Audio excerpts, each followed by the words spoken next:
Olá, vamos conversar hoje sobre crimes contra o patrimônio.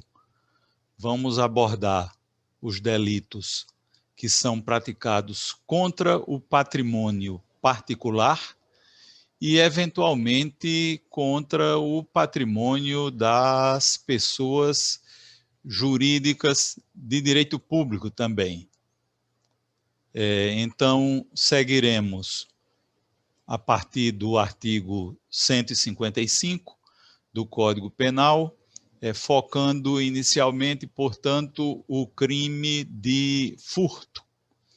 Então, essa proteção jurídico-penal que é trazida para o patrimônio, ela tem um conduto constitucional, tem um comando constitucional, já que o nosso sistema privilegia a propriedade particular a partir do que está escrito no artigo 5º, inciso 22 da Constituição Republicana.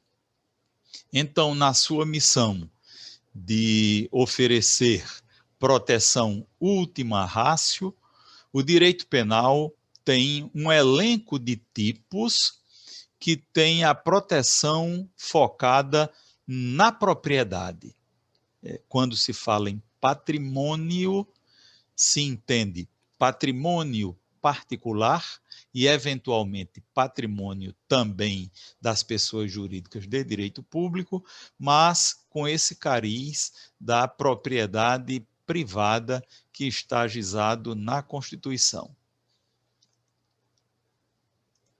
Então, o crime de furto é previsto no artigo 155 do Código Penal e tem vários subtipos. Então, nós temos, englobando essa cobertura a título do crime de furto, as figuras do furto simples, o furto noturno, o furto privilegiado, o furto qualificado e o furto de coisa comum.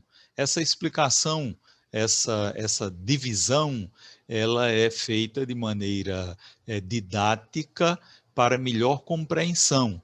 Entretanto, não existem esses tipos com estes nomen iuris todos no nosso Código Penal. Vamos ver inicialmente a figura do furto simples. Então, na cabeça do artigo 155, nós temos subtrair para si ou para outrem coisa alheia móvel. Já temos, pois, aí um espelho do que é a conduta, que é a subtração, é a retirada melíflua da disponibilidade de quem é titular da coisa, que obviamente pertence a outrem e é móvel. Essa retirada escondida, essa retirada subreptícia é feita em benefício do agente ou de outra pessoa. Então, está se protegendo aí a propriedade e a posse sobre a coisa, sobre a res, chamada res furtiva.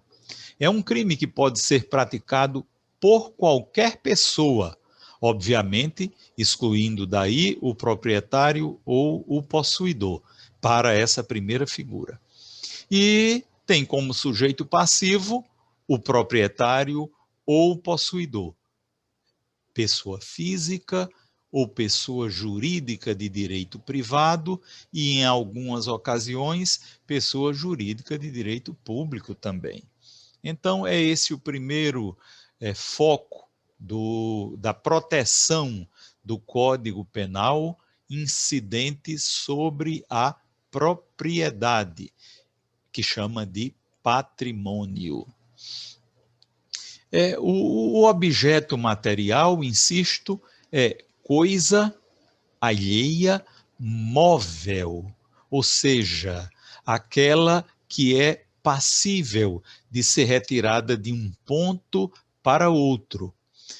Aqui no direito penal, nós não entramos nos mesmos detalhes do direito civil, quando atua de maneira tripartite, falando em coisa móvel, coisa imóvel e semovente.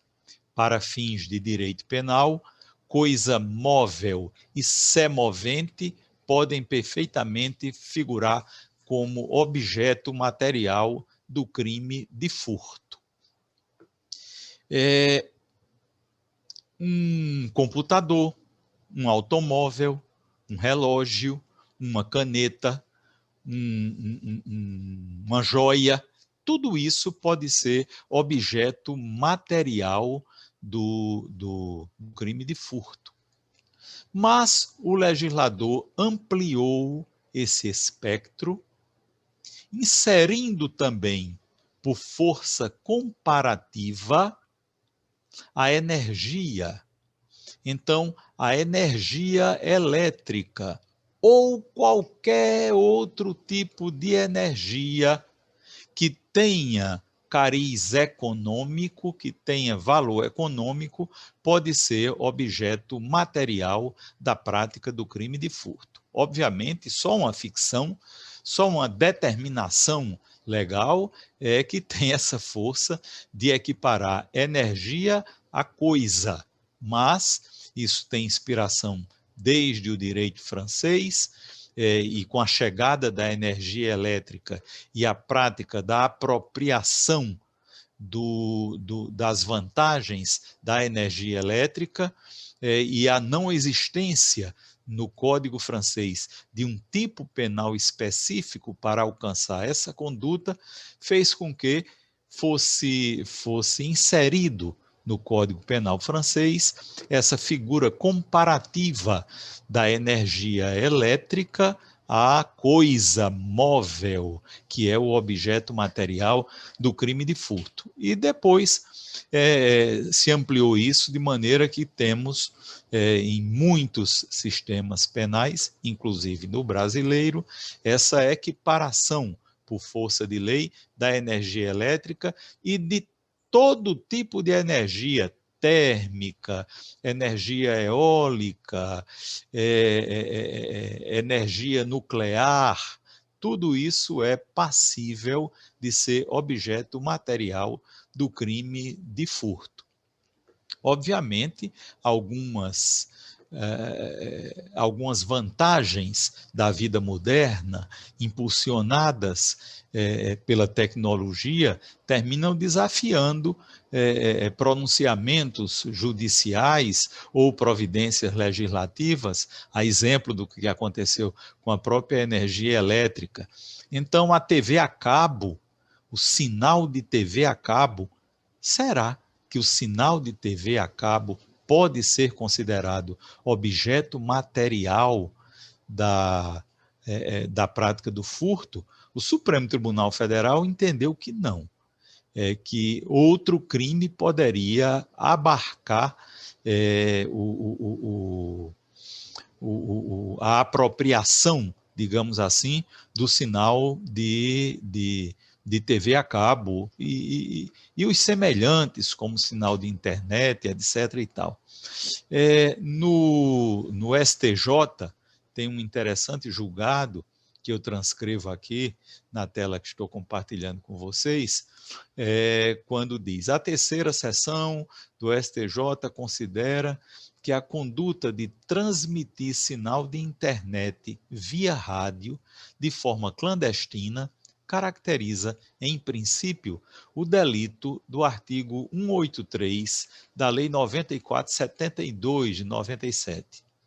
No caso, não ocorreu a suposta analogia in malam partem, pois a conduta atribuída ao réu, que era de compartilhar sinal de internet de forma clandestina, subsume-se, em princípio, ao delito descrito no artigo 183 dessa lei específica. Então, com o advento dessa lei que foi referida aí, se teve uma tipicidade mais adequada para esse uso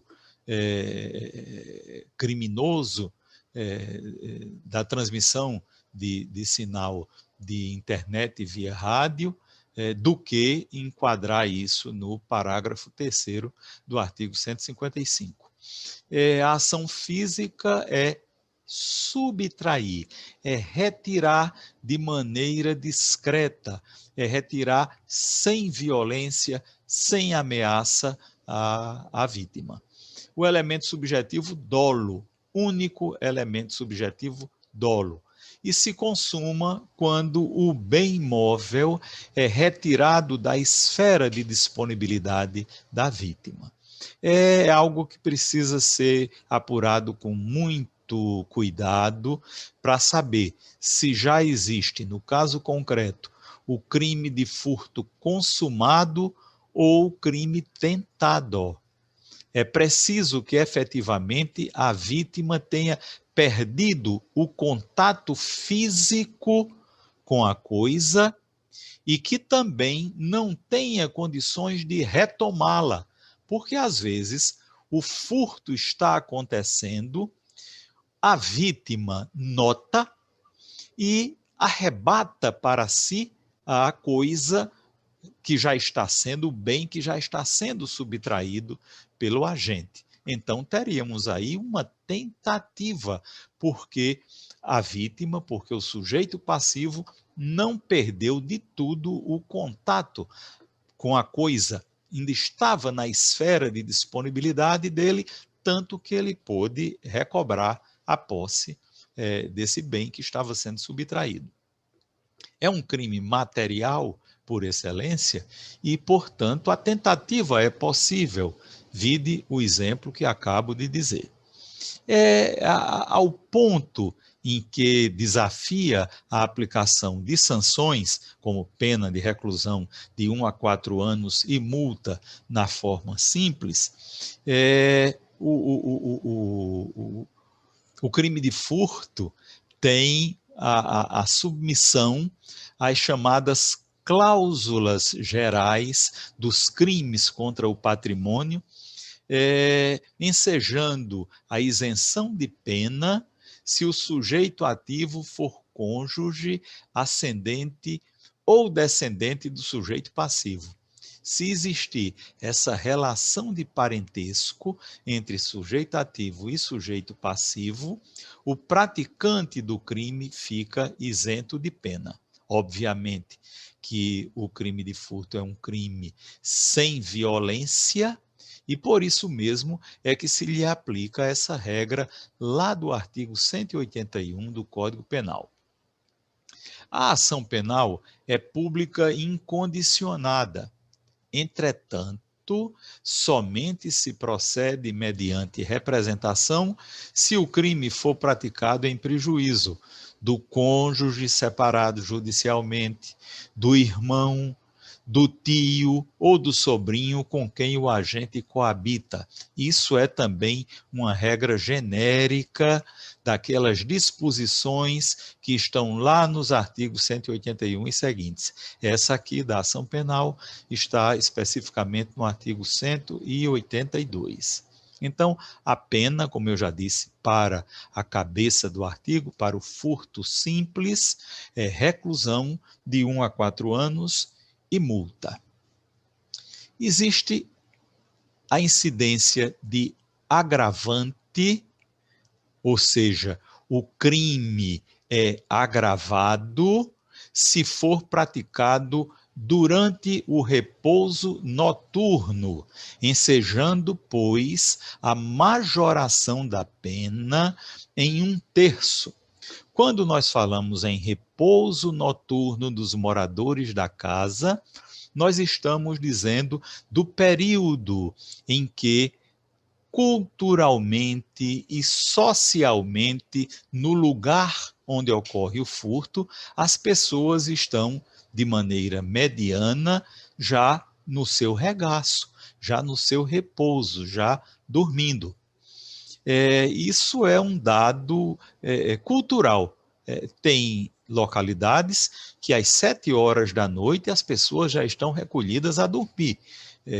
Nas regiões rurais e mais longínquas, isso é bem comum.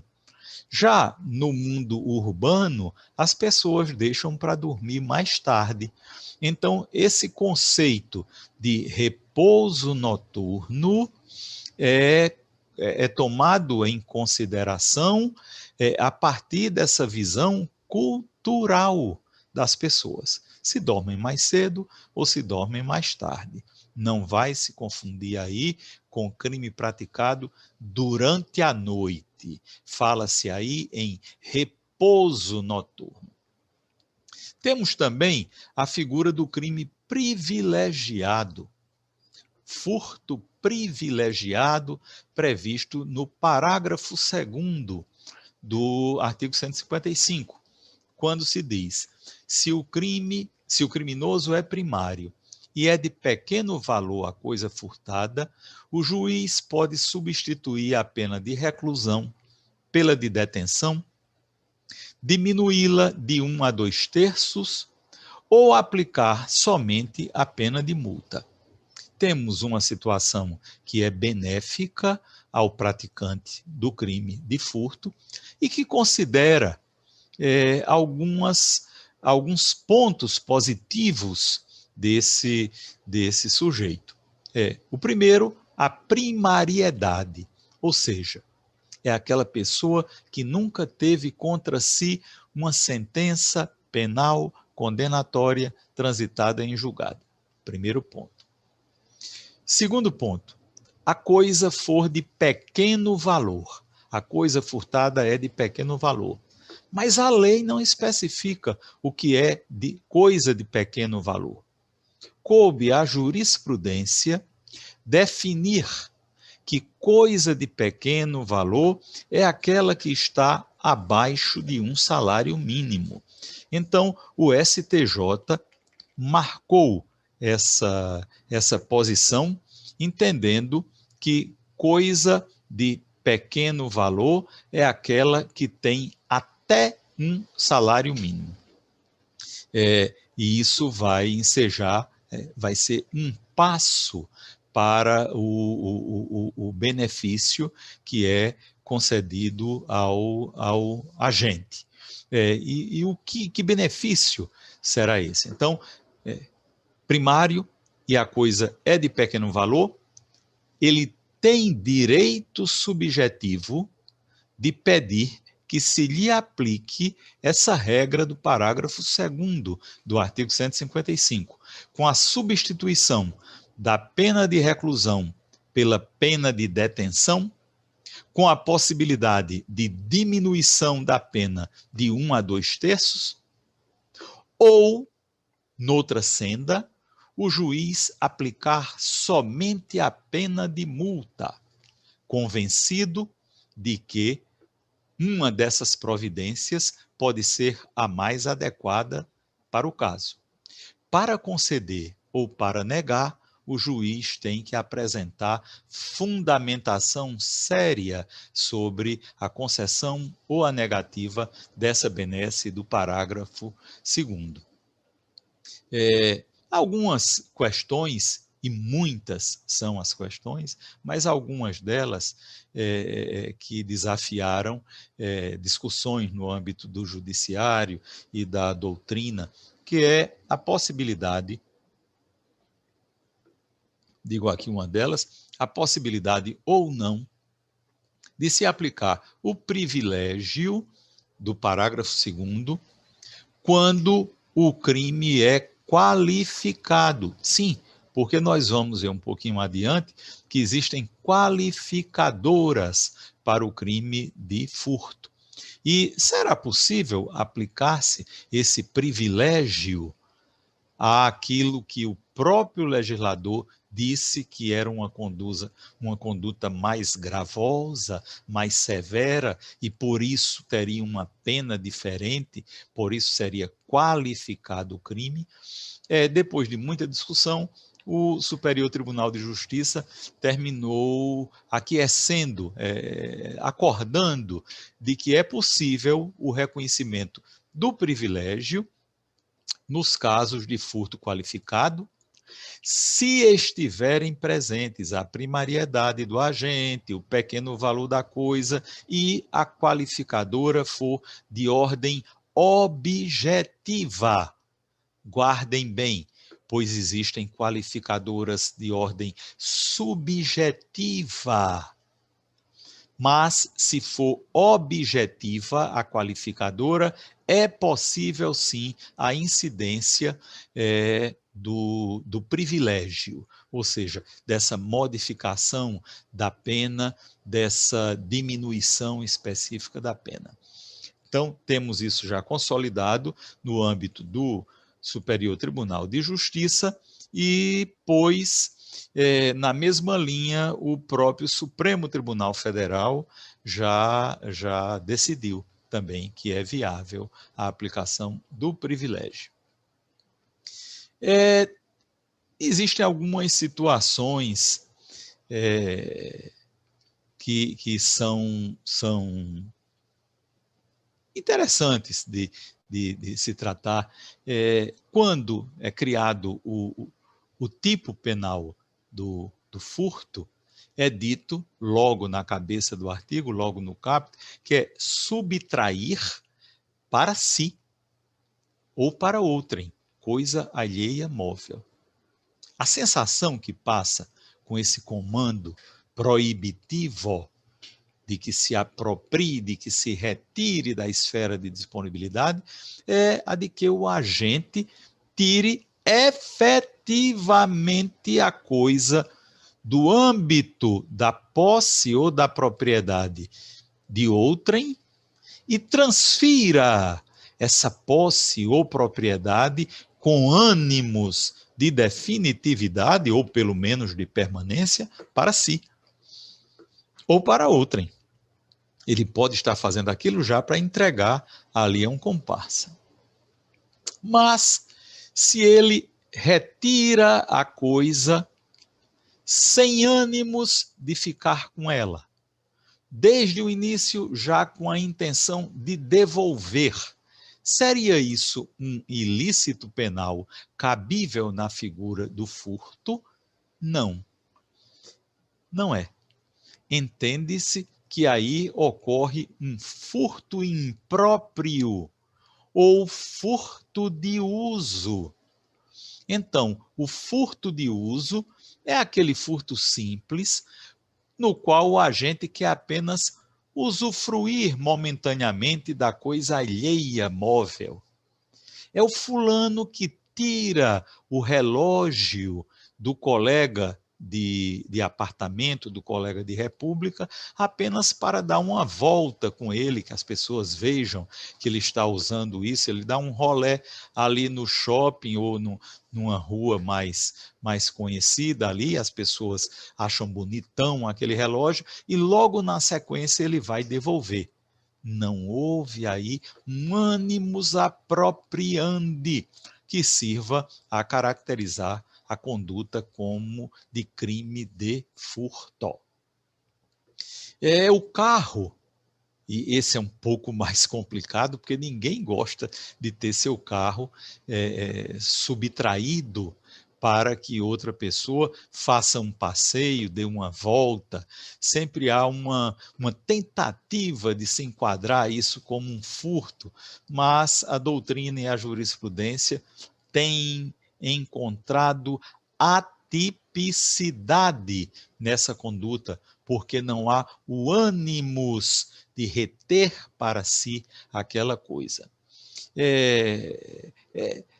O estudo, a análise teórica dessa figura do crime, entre aspas, de furto de uso, terminou apresentando uma pequena escala, uma pequena tabela ali de orientação. É claro que isso não é vinculativo, mas de orientação para se entender se houve efetivamente o crime de furto ou se houve o furto sem ser crime, o chamado impropriamente de furto, né? Esse furto de uso.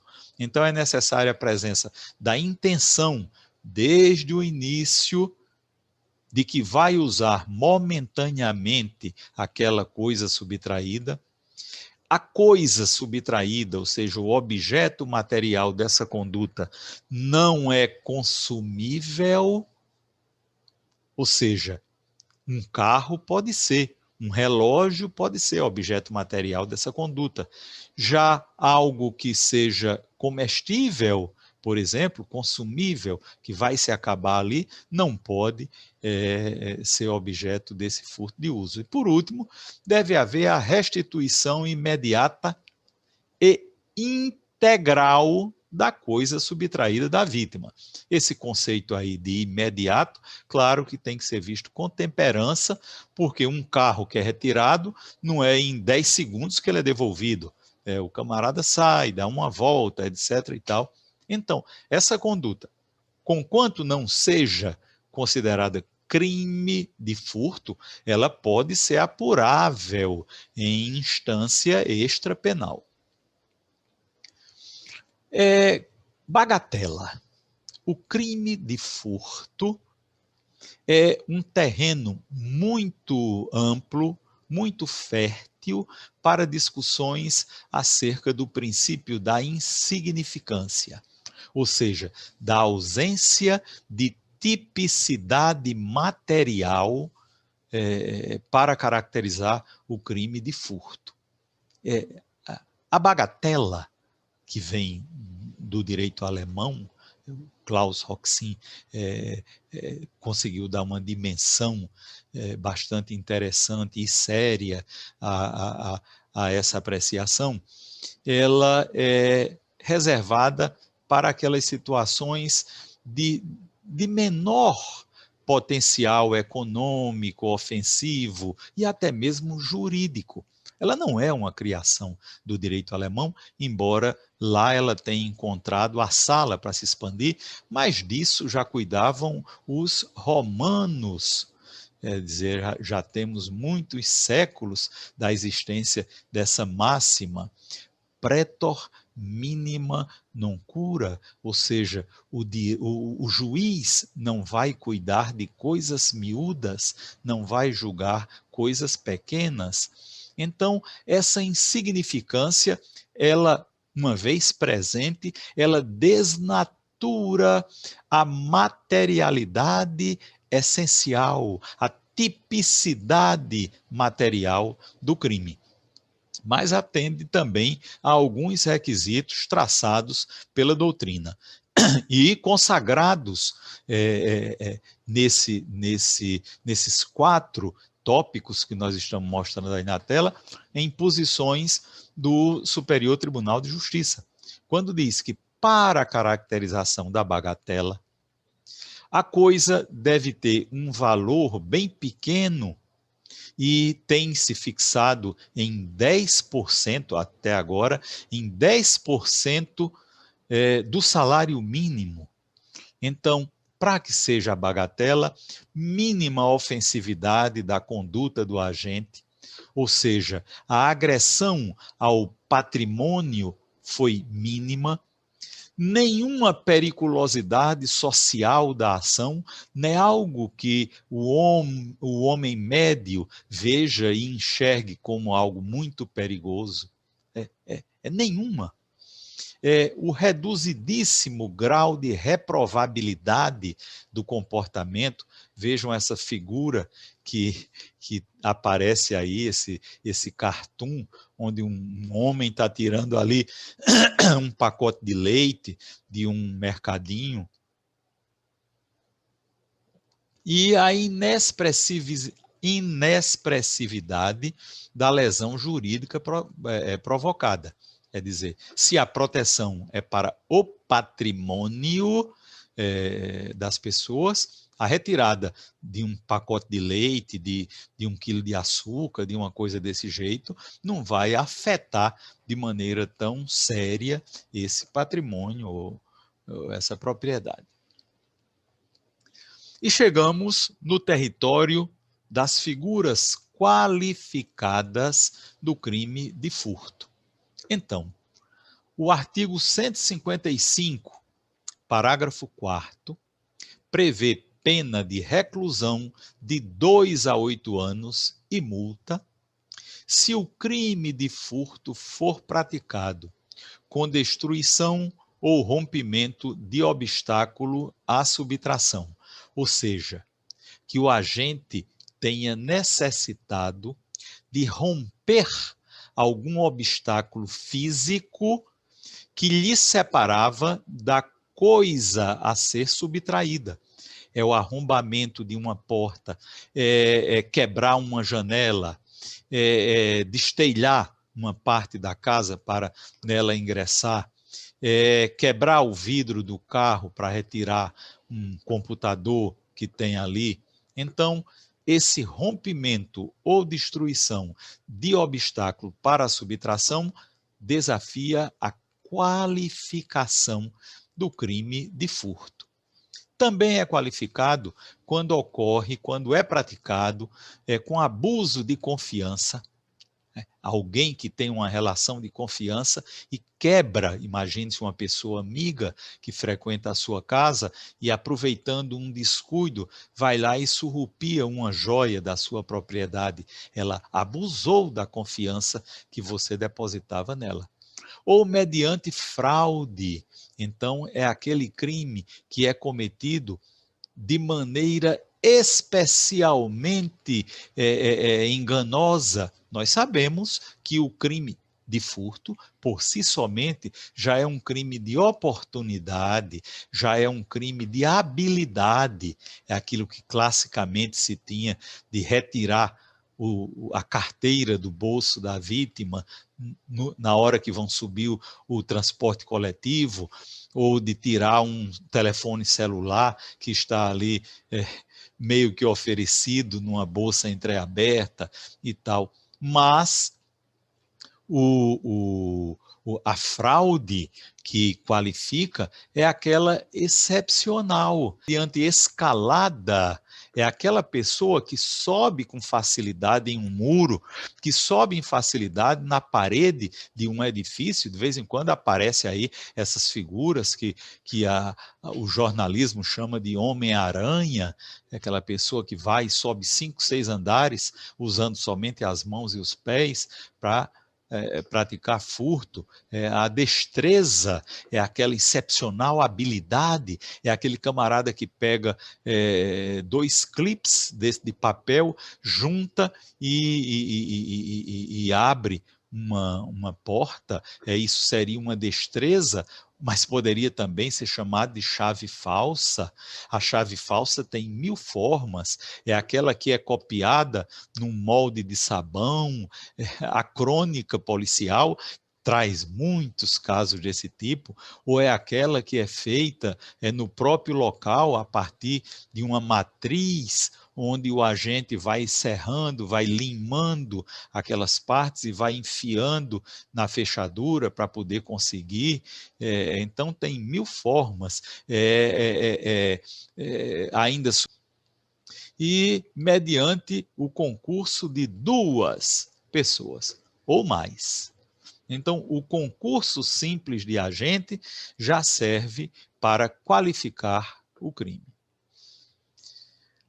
Outras qualificadoras foram sendo agregadas ao artigo 155.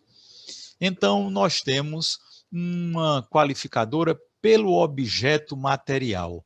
E aí temos em 2 momentos, aliás, em 3, a chegada dessas formas de qualificação. A primeira delas, quando qualifica o crime de furto de veículo automotor que venha a ser transportado para outro estado ou para o exterior. A reclusão é de 3 a 8 anos. É muito criticado esse dispositivo, porque não se vê essa excelência toda no veículo automotivo que vai ser levado para outro estado, até porque Existem outros bens materiais bem mais caros do que um veículo que custa 70 mil reais, por exemplo, e se o furto for de uma joia que custa 500 mil reais, não vai ter por si somente, pelo objeto material, essa qualificadora. Então, se deu muito espaço, muita bola ao veículo automotor. E outra, essa questão dele ser transportado para outro estado, isso também é algo que tem sido alvo de muita crítica, porque imagine dois veículos, um no valor de R$ 1 milhão, outro no valor de 50 mil, que estejam, eu até baixar mais, 10 mil reais, um carro caindo aos pedaços quase, que esteja ali numa região próxima à fronteira de um estado para outro, imagine-se daqui do Rio Grande do Norte com a Paraíba, e sejam furtados na mesma hora, com o mesmo modus operandi, foi somente entrar no carro e ligar, as chaves estavam lá fáceis. Então, o carro que custa R$ 1 milhão foi trazido no sentido do próprio interior do estado. E o carro velho, que valia R$ 10 mil, andou ali 3, 4 quilômetros e já chegou no outro estado. Então, quem levou o carro velho vai receber uma pena bem mais alta do que quem conduziu o carro caríssimo que estava aí no próprio interior do estado. Também qualifica-se pelo objeto material se a coisa é semovente, animal, domesticável de produção, ou seja, é carneiro, é boi, é búfalo, é cavalo, é diferente de cachorro que não seja criado em série. É diferente de um outro tipo de animal, um pet, que também não tenha essa produção em série. Então, o semovente domesticável de produção, que é objeto material desse crime qualificado, é exatamente o gado vacum, o gado moá, o gado ovino, e etc. e tal. Tanto faz estar vivo, como abatido ou dividido em partes no local da subtração. Também é qualificado o furto que incide sobre substâncias explosivas ou acessórios que, conjuntamente ou isoladamente, possibilitem a fabricação desses explosivos ou acessórios, ou a montagem ou o emprego. Chamo a atenção, não estou falando aqui de furto com uso de substância explosiva. Não é o caso agora. Estou falando do furto da própria substância. Não estou falando do furto, por exemplo, que é feito numa agência bancária, numa cidade do interior, que o povo acorda todo quando os ladrões botaram bananas de dinamite e explodiram o cofre e saem de carreira com o dinheiro lá, etc. e tal. Não foi mediante violência à pessoa, nem grave ameaça, é um furto. Só que um furto praticado com explosivo.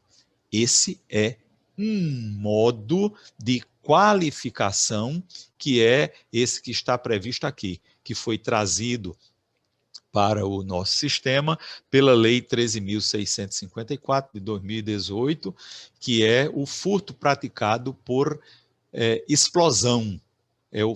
Ou outro meio, um incêndio, uma coisa que cause perigo comum. Esse é um tipo de qualificadora. E a outra, desafiando uma pena mais severa, de 4 a 10 anos, e a outra qualificadora, também com pena de 4 a 10 anos, é se o furto for da coisa material explosivo. Furtar banana de dinamite, furtar bomba que sirva para a prática de outros, em tese, para a prática de outros crimes. Então, pelo objeto material existe a qualificação e pelo uso do objeto material explosivo também existe a qualificação. Aqui com vocês, a título do furto, esse crime que inaugura no Código Penal a proteção que é dedicada ao patrimônio, à propriedade. Os crimes contra o patrimônio no Código Penal brasileiro são abertos pelo artigo 155 e depois sequenciado por outros tipos. Então, é isso que tínhamos a conversar acerca do crime de furto, com as suas variações